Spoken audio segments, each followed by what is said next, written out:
থাকো। ফ্যামিলি পিকনিকের এটা হচ্ছে পোলাও কীভাবে রান্না করব সেটা হচ্ছে ভিডিও করেছিলাম।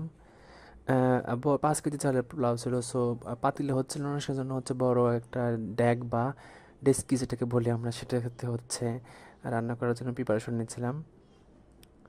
এখানে পেঁয়াজটা হালকা করে ভেজে নেওয়ার পর হচ্ছে তেল অ্যাড করবে এর মধ্যে মশলা অ্যাড করা হয়েছিল। এরপর আমরা প্রায় 1.5 লিটার, না সরি 1 লিটার প্লাস 1/4 লিটার তেল ইউজ করেছিলাম আমরা। 5 কেজি চালের জন্য 1/4 লিটার অনেক বেশি ছিল। তেলটা যদি কম হয়, ভাত পোড়ার মতো হয়, সেটা খেতে বেশি মজা লাগে। তেল বেশি হলে আসলে খেতে ভালো লাগে না, আসলে আমার ভালো লাগে না।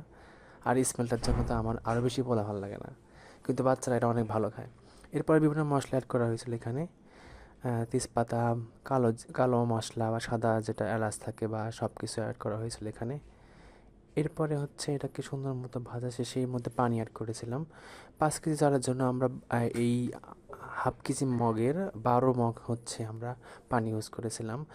যেহেতু অনেকক্ষণ জাল করার পরে 2 মগটা বাষ্প হয়ে উড়ে যাবে, বাকি 10 মগ, 5 কেজির জন্য 10 মগ। কিন্তু যদি চালটা ভেজে নেওয়া হয় তাহলে কিন্তু পানির পরিমাণটা কম দিতে হবে, তাহলে পোলার ভাতটা একদম সুন্দর ঝরঝরে হবে। পানি বেশি হলে কিন্তু পোলা আসলে মেরে হয়ে যায়, খেতে ভালো লাগে না। এজন্য গুনে গুনে আমরা 12 কাপের মতো, 12 জগের মতো, সরি মগের মতো পানি দিয়েছিলাম। এরপর এটাকে ফুটন্ত অবস্থায় অনেকক্ষণ রাখবো। এরপরে হচ্ছে আমরা এর মধ্যে চাল অ্যাড করব। আমাদের বাড়ির বাচ্চারা হচ্ছে এটা খেতে বেশি ভালো লাগে বা ভালোবাসে। ওদের হচ্ছে 3 বেলা পোলাও হইলে ওদের আর কিছু লাগে না আসলে। ওরা ভাতের চাইতে এটা বেশি পছন্দ করে, কিন্তু এটা আসলে ক্ষতিকর আমরা জানিও, কিন্তু ওদের ভালো লাগে এটা। এরপর এর মধ্যে আদা অ্যাড করে দিয়েছিল। বিভিন্ন মশলা অ্যাড করার পরে আদা অ্যাড করেছিল কিছুক্ষণ জাল করার পরে। এরপর স্বাদ মতো লবণ অ্যাড করবে এর মধ্যে।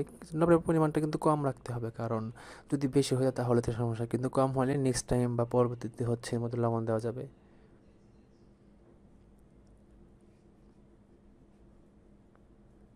এটাতে কিন্তু পানি মেজারমেন্টটা হচ্ছে সবচেয়ে বড় একটা চ্যালেঞ্জিং বিষয়। আমি একবার রান্না করেছিলাম পোলাও, কিন্তু না, ভালো হয়েছিল, কিন্তু পানির পরিমাণটা হয়তো বা একটু বেশি হয়েছিল, তাও খেতে ভালো ভালো ছিল।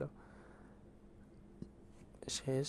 আর ওইদিকে হচ্ছে চাল আমরা ধুয়ে ভিজে রেখেছিলাম, শুকায় রাখছিলাম এভাবে একটা ভালো সাদা সাদা পরিষ্কার ওনার মধ্যে। এরপরে চালটা হচ্ছে পানি ঝরিয়ে হচ্ছে দেওয়া হচ্ছিলো, কারণ পানি থাকলে তো আবার পানির পরিমাণ বেশি হয়ে যাবে।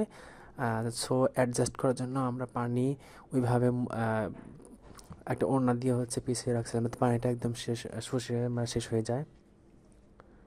এরপর হচ্ছে রান্না করার পালা। তত ধীরে ধীরে হচ্ছে এটা রান্না করা যায়। প্রায় হয়ে গেছে, কারণ পানিটা অনেক গরম ছিল। সো গরম পানির মধ্যে কোনো চাল দিলে সাথে সাথে সেটা ফুটে যাওয়ার সম্ভাবনা থাকে বা ফুটে যায়, সেজন্য অনেক সময় কম লাগে। প্রায় শেষ রান্না করা। এরপরে হচ্ছে এভাবে চুলা থেকে আগুন বের করে হচ্ছে উপরে দিয়ে দিচ্ছিল, যাতে করে নিচে না ধরে যায়, যাতে নিচে না পুড়ে যায়। যদিও পোড়া পোলাও কিন্তু খেতে ভালো লাগে। এভাবে অনেক তাপ, যেহেতু গ্রামে শীত ছিল, সো এটা দেওয়ার ফলে আমরা মজাই পাচ্ছিলাম। এভাবে নাকি দিলে আর বেশি ভালো হয়। নিচে পোলাটা ধরে না। একদম সুন্দর করে এটা দিয়ে প্রায় 10 মিনিটের মধ্যে রেখে দেওয়া হয়েছিল, জাস্ট বিকজ অফ পোলাওটা হচ্ছে সুন্দর মতো হওয়ার জন্য, একদম ঝরঝরে ভাতের মতো হওয়ার জন্য। আর নিচে যাতে না পুড়ে ধরে, এই জন্য হচ্ছে এরকম করা হচ্ছিল। জানি না অন্য কেউ করে কিনা, কিন্তু আমার আব্বা জান হচ্ছে এটা করে।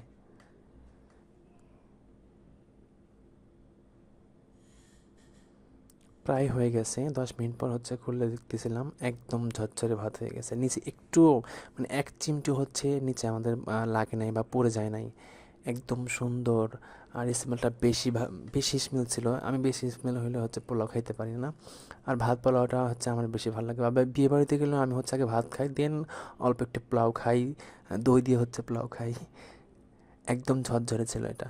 এরপর হচ্ছে আমাদের যেহেতু আমাদের বাড়ির সবাই হচ্ছে এটা জয়েন করেছিলাম, সো এখন সবাই মিলে এটা ভাগ করে দিব আমরা, এরপরে খাওয়া শুরু করব। টাটা, বাই বাই, আসসালামু আলাইকুম।